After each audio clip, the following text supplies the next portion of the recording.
Hola, mi nombre es Arley Sánchez, soy de Colombia, soy del Centro Internacional de Capacitación de Psicoterapeutas Integrales y Profesionales. Hoy vamos a hablar un poco de la historia de la neuropsicología y de las neurociencias.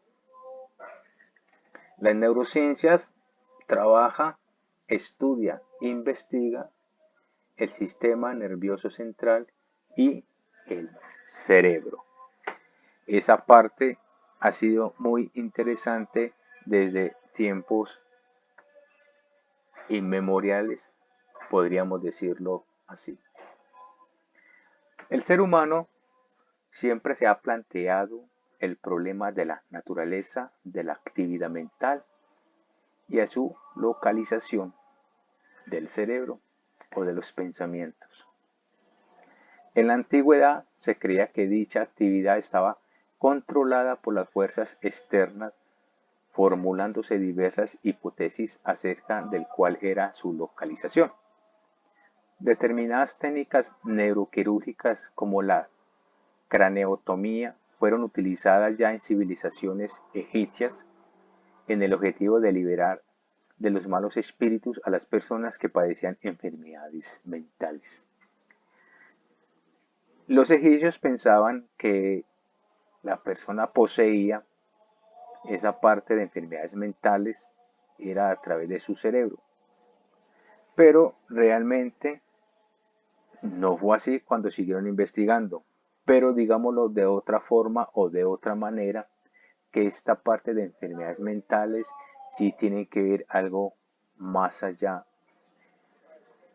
con los espíritus que se llama Bhuta Pitya, que es la parte de, de esas enfermedades y trastornos mentales hace muchos años en la antigüedad en la India. Bueno, pero ya este es un tema muy aparte que se habla de la psiquiatría. Aquí vemos una imagen con un cerebro. Ese es un papiro antiguo donde están esas pruebas. El primer neurólogo o neuropsicólogo del que se tenía noticia es Almaeón Coroton, un alumno griego de Pitágoras en el siglo V a.C. Es que sobre las bases de las investigaciones clínicas patológicas se propuso que el cerebro era un órgano responsable del pensamiento y de las sensaciones humanas. Un siglo después Platón tuvo unas posturas similares y propuso al cerebro como el aislamiento del alma. De todas maneras, estas investigaciones no han sido muy claras, digámosles, ahora con tanta tecnología, realmente la parte del pensamiento y la parte del alma, donde está como ubicada.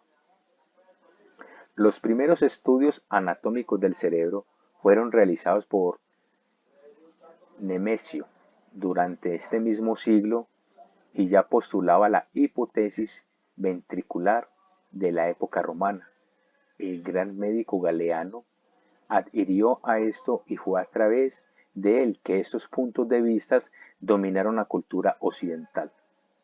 Mucho tiempo después, al comienzo del siglo XIX, un médico italiano, Luigi Rolando, proporcionó fundamental detalles anatómicos del cerebro y dio el nombre a algunas estructuras. Sigmund Freud en su trabajo en 1895 proyectó una psicología para neurólogos. Es un pequeño libro de investigación que él tiene. Planteaba esquemas neuronales en cierta manera parecidos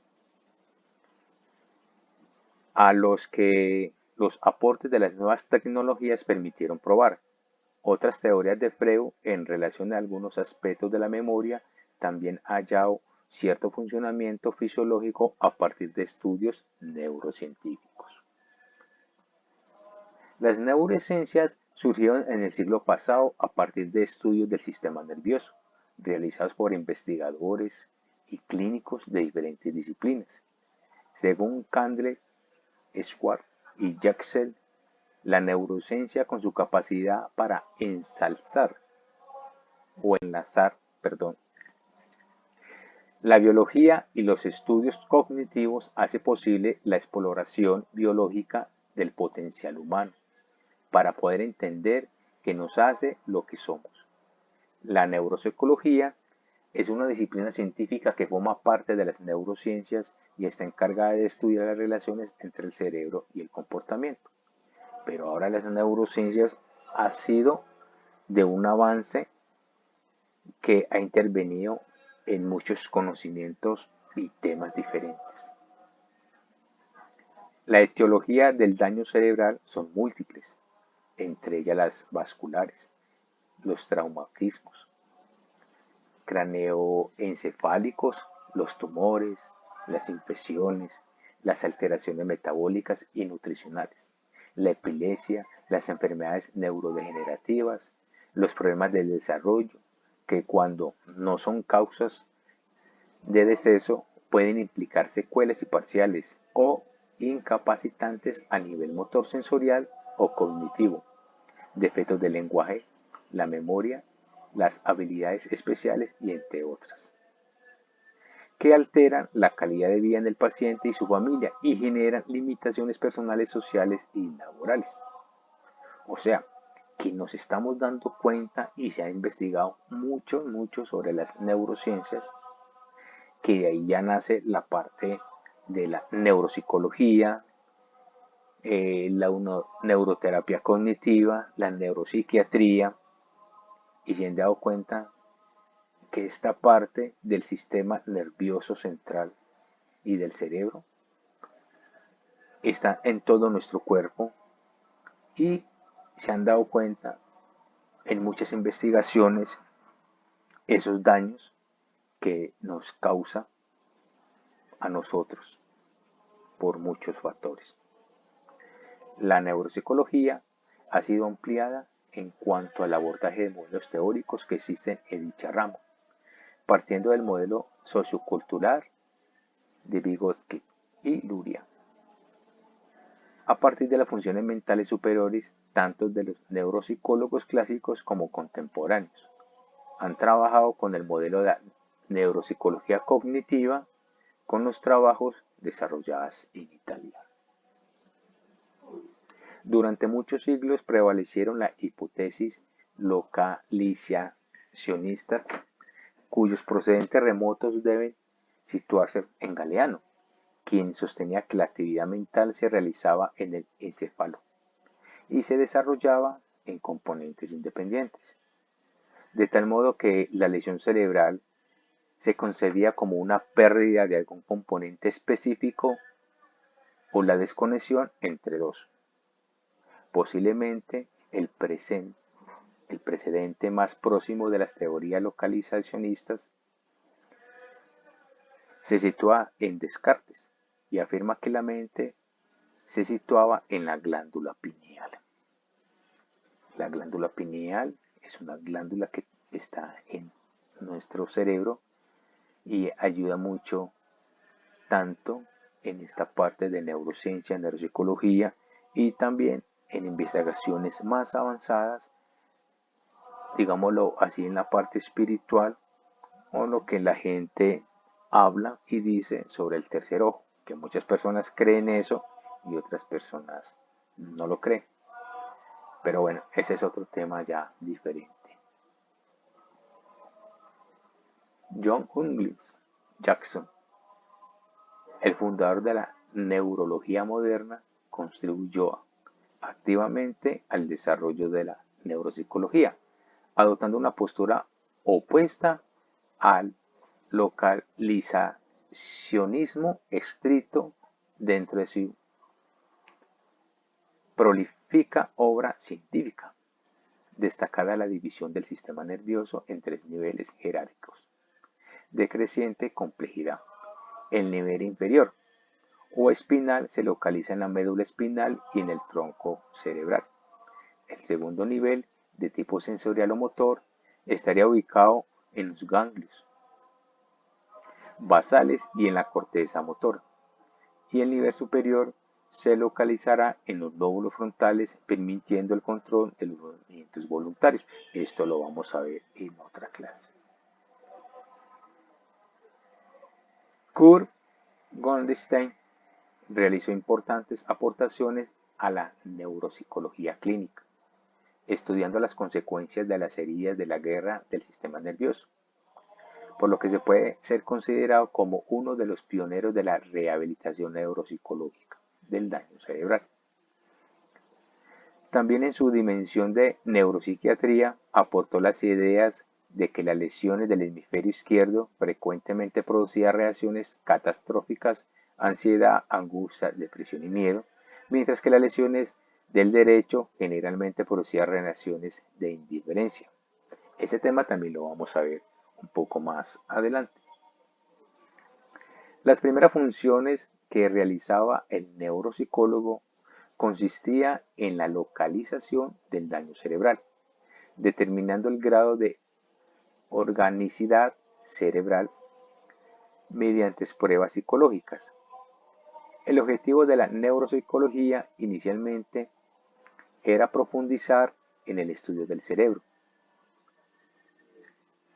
adscribiendo a la conducta un papel secundario, ya que los humos se interesaban en la búsqueda de una posible relación entre la lesión cerebral y un área circunscrita y el deterioro que podía producirse en una prueba psicológica concreta. Vamos a pasar en esta parte de las neurociencias. Esto es lo que hemos hablado hasta acá. 12 minutos es un aporte muy corto, porque si pasamos estudiando la historia de la neuropsicología, de las neurociencias, eso es algo supremamente muy intenso. Entonces, esta información es para que ustedes tengan como que una base de dónde viene y proviene las neurociencias y la neuropsicología. El término de neurociencias hace referencia a los campos científicos y áreas del conocimiento diversas, que bajo distintas perspectivas de enfoque abordan los niveles de conocimiento vigentes sobre el sistema nervioso. Es por tanto una denominación amplia y general, toda vez que su objeto es extraordinariamente complejo en sus estructuras, funciones e interpretaciones científicas de ambas. Se hace neurociencia, pues depende de las perspectivas totalmente básicas, como la propiedad de la biología molecular y también desde los niveles propios de las ciencias sociales. Una concepción de procesos mentales está íntimamente relacionada con las funciones cerebrales, que pueden dar cuenta de dichas dinámicas. Dentro de las neurociencias aparece como una disciplina que se encarga de la explicación de los fenómenos neurales que subyacen a la conducta. Los avances alcanzados en los últimos 50 años por esta área de estudio ha permitido un avance significativo en la comprensión de procesos como la atención, la motivación, las emociones, la memoria y el lenguaje, el aprendizaje y la conciencia. O sea que ese es un tema muy, muy amplio. Por su parte, el término neurociencia es mencionado en singular debido a que se habla de una sola ciencia que apunta y vela por la comprensión del ser humano desde el punto de vista neurobiológico, ya sea en el caso de normalidad, de alteración o difusión cerebral. Teniendo presente que es a partir de esta como se desprende otras áreas y disciplinas de investigación que están en pro del mismo objetivo, aunque utilizando diferentes métodos. Contando con claridades conceptuales de la psicología y la neurociencia, se puede continuar con el cumplimiento del objetivo del presente artículo, conociendo la influencia de la neurociencia en la psicología. Los psicólogos deberían buscar relaciones causales en la interacción entre la conducta, la persona u otro organismo y eventos de su ambiente. Este énfasis no niega las contribuciones de otros aspectos del organismo como el genético, biológico, bioquímico o neurológico. Esta parte de acá siempre me ha gustado porque yo digo que cualquier enfermedad, cualquier trastorno, sea cognitivo, mental o orgánico, siempre va esa enfermedad en algunos de estos aspectos. Es muy interesante de que siempre lo tengan en cuenta. Ninguna ciencia puede ofrecer una lista completa de relaciones causales por una circunstancia dada, ya que esto llevaría a una descripción derivada a la mayoría de las ciencias que se practican actualmente. De hecho, sería imposible ofrecer una explicación completa del fenómeno, que incluyan todos los factores que están presentes en el alucinaje, neurociencia y psicología. Los estudios neurobiológicos de la conducta que se llevan a cabo en nuestros días cubren la distancia entre las neuronas y la mente. Existe una llana preocupación porque se relacionan las moléculas responsables de la actividad de las células nerviosas con la complejidad de los procesos mentales. La neurociencia ha experimentado un enorme desarrollo en las 4 últimas décadas, que la ha convertido en una de las disciplinas biomédicas de mayor relevancia en la actualidad. Han contribuido a ella junto a otros factores el creciente impacto de las enfermedades del sistema nervioso en las sociedades occidentales. Las neurociencias de orientación no conductual centran su interés en algún aspecto del sistema nervioso, prestando menor atención a los aspectos cognitivos y comportamentales. Se incluyen aquí disciplinas como la neurobiología, neuroanatomía, neurología, neurofisiología, neurofarmacología y neuroendocrinología.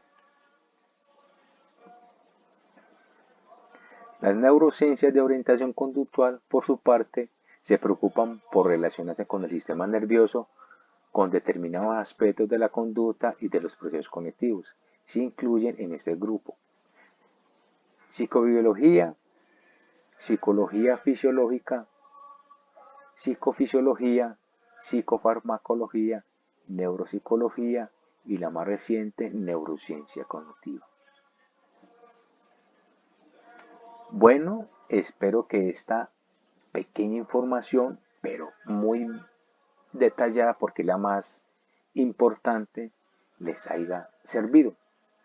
Si tienen alguna duda o alguna pregunta, con mucho gusto se las voy a resolver. Así que con ánimo y esfuerzo para aprender cada día de las neurociencias, que es muy amplia. Así que les deseo que hayan aprendido mucho en esta pequeña información que le está dando el Centro Internacional de Capacitación de Psicoterapeutas Integrales y Profesionales. Les dio la información Arley Sánchez de Colombia. Recuerden que esta certificación es internacional. Muchas gracias por su tiempo.